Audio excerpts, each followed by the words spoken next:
మానవుడు మంచి పనులు చేయాలంటే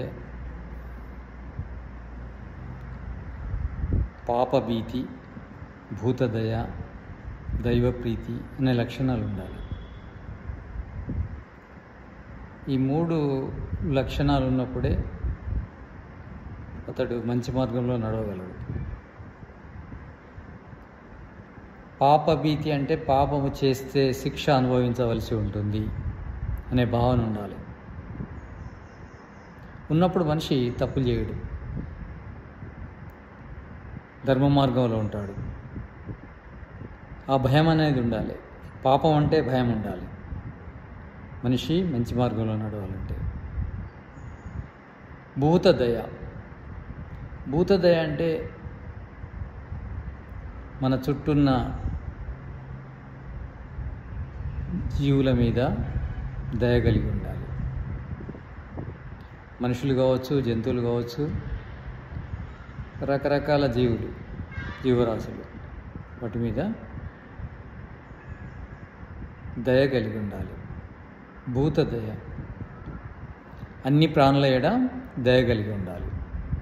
అప్పుడు కూడా మనిషి తప్పులు చేయడు.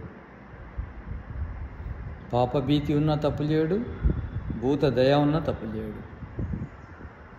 దైవప్రీతి, దేవుడి మీద ఇష్టం ఉన్న వాళ్ళు కూడా తప్పులు చేయరు.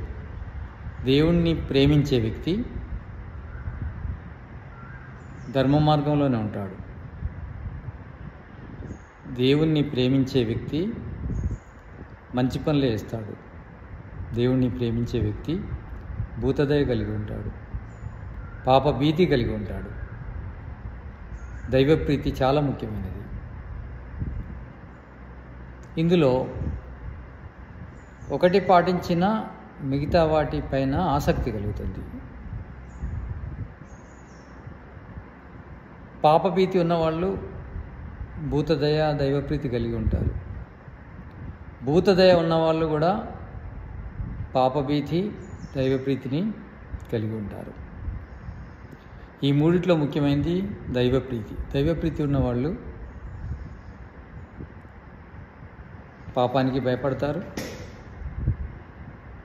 భూతాల మీద దయ చూపుతారు. మనిషిని ఉద్ధరించడానికి ఈ 3 సూత్రాలు చాలా ముఖ్యమైనవి. పాపభీతి, భూతదయ, దైవప్రీతి. అందుకే పాపభీతి ఎప్పుడు ఉంటుందంటే శిక్ష ఉంటేనే పాపభీతి ఉంటుంది. భగవంతుడు శిక్షిస్తాడు, కానీ ఇక్కడ మన వ్యవస్థ కూడా అలానే ఉండాలి. తప్పు చేస్తే తప్పుకోలేము, శిక్ష అనుభవించవలసి ఉంటుంది అన్నప్పుడు మనుషులు తప్పులు చేయరు. దండన సమాజాన్ని ధర్మం వైపు నడిపిస్తుంది. దండనను అమలు చేయాలి.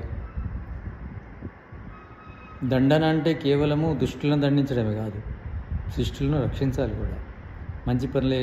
మంచి పనులు చేసిన వాళ్ళకి తగిన ఫలితం లభించాలి, చెడు పనులు చేసిన వాళ్ళకి తగిన శిక్ష లభించాలి. అలాంటి వ్యవస్థ కూడా ఉండాలి.